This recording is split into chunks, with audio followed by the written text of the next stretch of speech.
नमस्कार मित्रों, काफ़ी दिन बाद मिलकर आपसे अच्छा लगा और ये सुखद अवसर मैं इसके लिए धन्यवाद दूंगा राजस्थान के पूर्व मुख्यमंत्री आदरणीय अशोक गहलोत जी को, जिन्होंने मुझे सुअवसर उपलब्ध करवाया।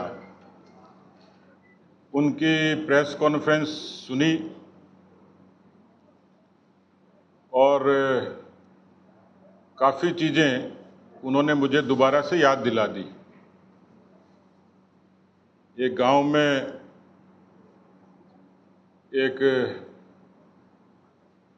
जुनूनी आदमी था, तो लोगों ने कहा कि भाई गांव में आग मत लगा देना। तो उसने कहा ये अच्छी बात याद दिलाई, अब तो लगाऊंगा ही। तो अशोक जी ने बातों बातों में कुछ गड़े मुर्दे उखाड़े हैं, जिसका जिक्र मैं आगे करूंगा।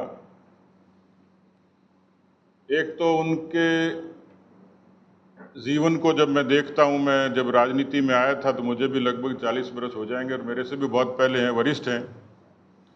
राजस्थान की राजनीति में इस पीढ़ी में तो मेरे ख्याल से जो सत्ता में बहुत लंबे समय तक रहे, उनमें से वो शुमार हैं, शीर्ष पदों पर भी रहे। आज की प्रेस कॉन्फ्रेंस सुनी और मुझे पार्टी का हुक्म हुआ कि उनकी प्रेस कॉन्फ्रेंस को आपको काउंटर करना है। तो मेरी स्थिति वैसे ही हो गई कि जैसे एक सठियाए हुए ताऊ को भतीजा समझाने चले,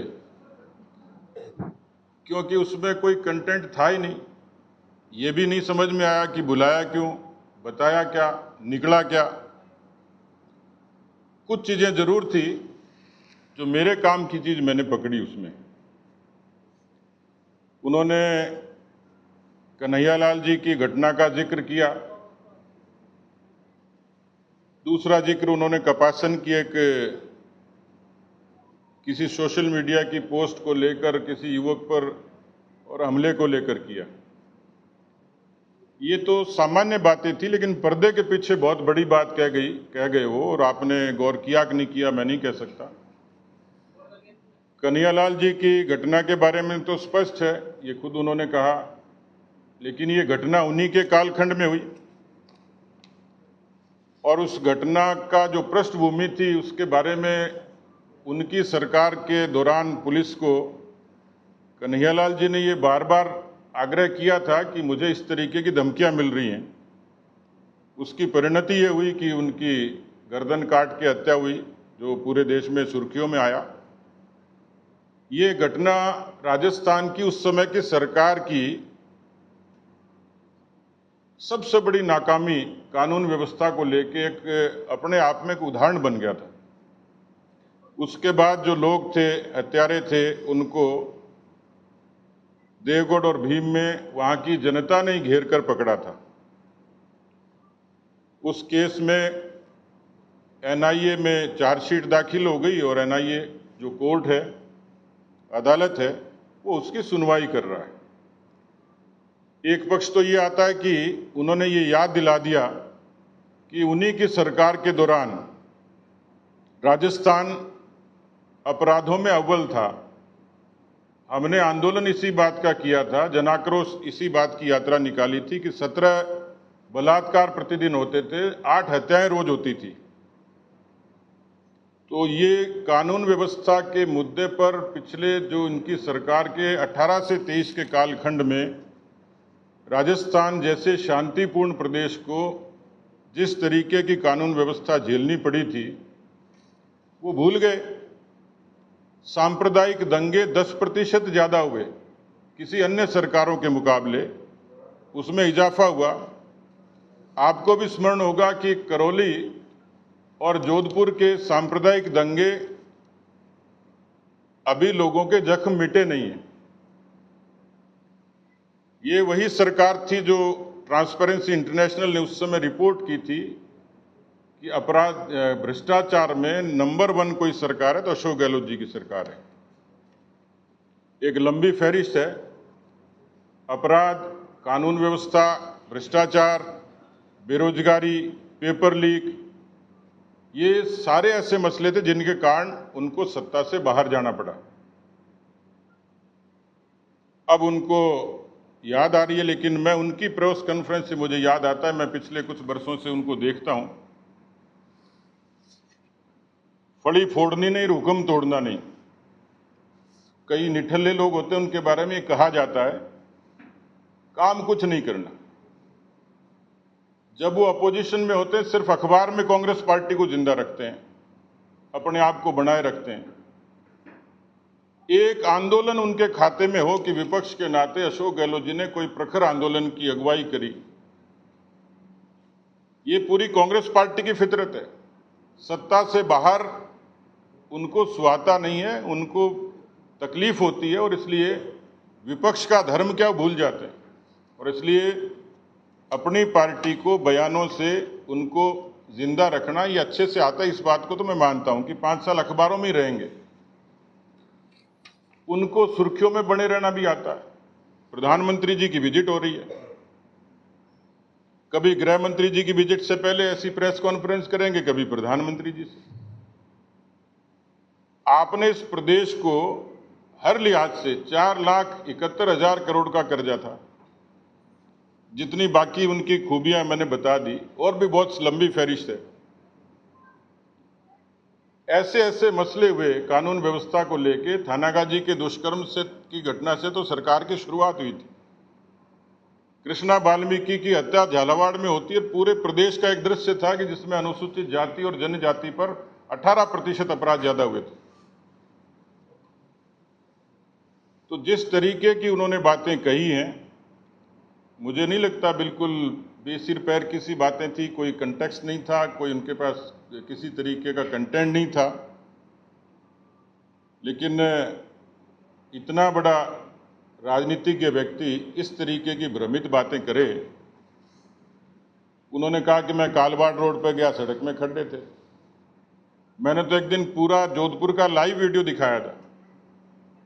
हालांकि अच्छी बात ये हुई थी कि उसके बाद उसमें फटाफट उन्होंने कहा कि दूसरा वीडियो है, उससे पहले इसका पैचवर्क कर दो। तो ऐसी बहुत सारी चीजें हैं, लेकिन उन्होंने जो खास बात कही जिसका मैं जिक्र करना चाहूंगा, कोरोना का कालखंड था और 162 मौतें प्रतिदिन होती थी, और सरकार बाड़े में बंद थी। सरकार बाड़े में क्यों बंद थी? आरोप तो हम पर लगाते हैं। किसी पत्रकार के प्रश्न के जवाब में भी उन्होंने कहा कि एफआईआर लगना, केस खत्म नहीं होना होता है, यानी इस बात का एडमिटेंस है। लेकिन ये पृष्ठभूमि, हमारे ऊपर तोहमत लगाते हैं, इल्जाम लगाएंगे, फिर बात करेंगे, लेकिन उनकी ही सरकार का नजरिया है, उनकी सरकार का ही घटनाक्रम है, उनकी पार्टी का ही घटनाक्रम है कि उन्हीं के सरकार के, उन्हीं की पीसीसी के चीफ और उन्हीं सरकार के उप मुख्यमंत्री को राजद्रोह जैसा मुकदमा दर्ज करना पड़ा। उनको दुनिया की कोई सरकार इतने दिन बाड़े में नहीं रही होगी। कोरोना के उस दंश को राजस्थान की जनता ने कितनी विपरीत प्रतिकूलता में झेला है, इसलिए उन्होंने ठीक याद दिला दिया।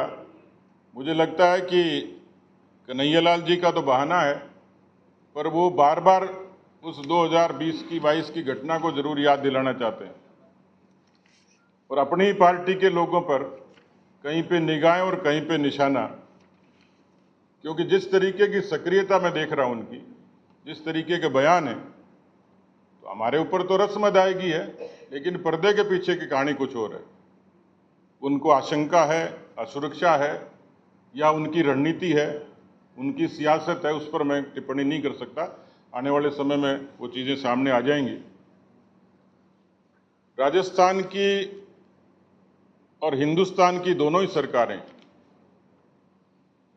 18 से 23 के कालखंड में देश की मोदी जी की सरकार ने राजस्थान को हर लिहाज से पूरे तरीके से, विपरीत विचार की सरकार होते हुए भी, जल जीवन मिशन से लेके, प्रधानमंत्री किसान सम्मान निधि से लेके, प्रधानमंत्री ग्राम सड़क योजना से लेके, नेशनल हाईवेज से लेके, इन सब में, प्रधानमंत्री गरीब कल्याण अन्न योजना से लेके, कोविड से लेके, और मजबूती से समर्थन और सपोर्ट दिया ताकि राजस्थान की जनता खुशहाल रहे।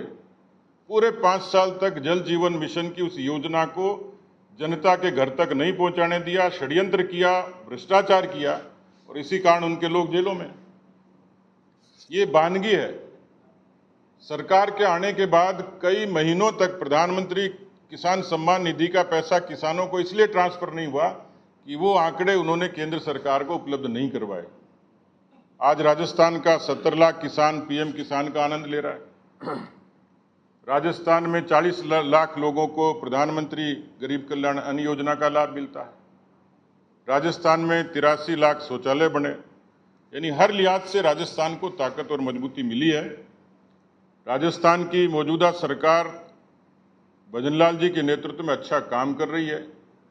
अशोक गहलोत जी को शायद ये दर्द है कि भारतीय जनता पार्टी ने एक सामान्य परिवार के सामान्य कार्यकर्ता को मुख्यमंत्री बना दिया, क्योंकि वो मुख्यमंत्री पद पर अपना फंडामेंटल राइट समझते हैं, इस पर दूसरा कैसे आ जाए। तो वो सियासत उनकी पार्टी में हो सकती है कि दूसरे को नहीं आने देंगे। ये भारतीय जनता पार्टी है जो सबको अवसर देती है।